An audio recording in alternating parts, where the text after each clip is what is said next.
Okay, so let's really start doing some things with the instrument here. First of all, you have to learn how to tune it. A mandolin is tuned in fifths, just like a violin.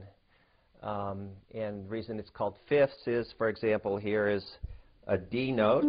The next note up from it is the A. If you count up on your fingers, D, E, F, G, A, that's a fifth.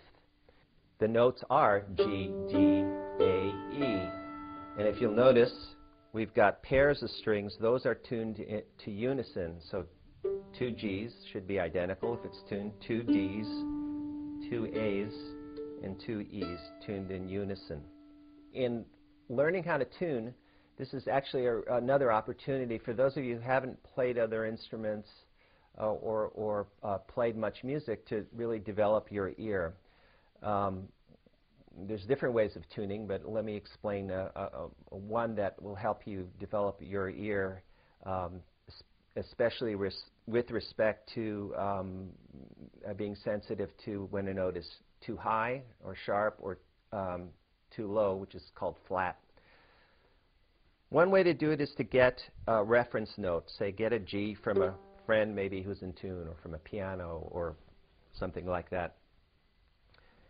Once you have that G matched to your reference note,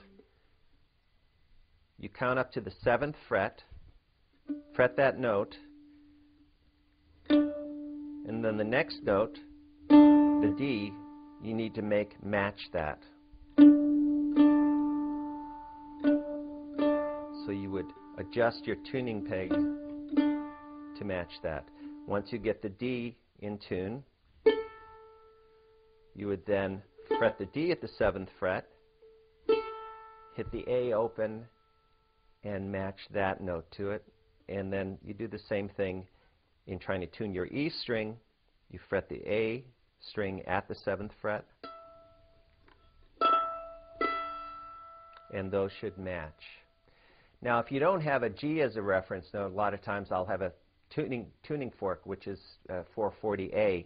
So you have to kind of do it backwards. So if you get your A note, you play, and you get that in tune with the tuning fork, you go backwards. You've got your A open, you fret at the D, the 7th fret, and now you're trying to adjust the D string to match that open A. Once you get the D adjusted, you hit the D open, that's kind of your target note. You fret at the G string, 7th fret, match it. And then you still need to get your E in tune.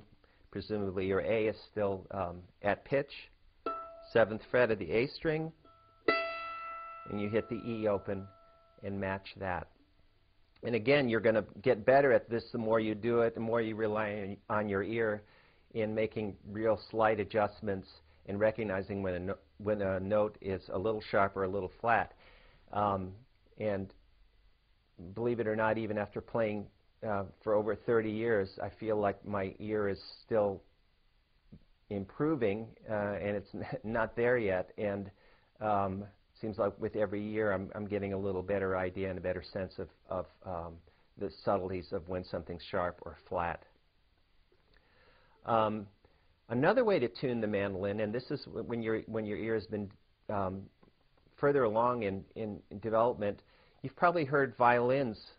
You know, say once they get a reference note, say they get a G, they just hit the two notes together, the G and the D.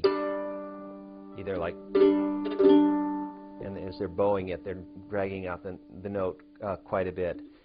And you'll develop a sense for what that fifth sounds like, what a perfect fifth sounds like, and you'll be able to make adjustments to get that interval of a fifth, it's called an interval, to sound in tune to you.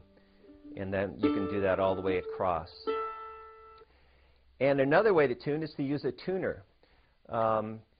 And if you really start out using a tuner and rely on it exclusively, you're really going to miss an opportunity to train your ear.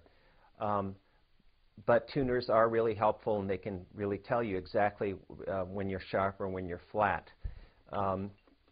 But even with a tuner, you can use that as almost a little bit of an ear training exercise, because you have a graphic representation of when you're sharp or you're flat So you can sort of gradually internalize that even using a tuner. But I would first start trying to tune by ear.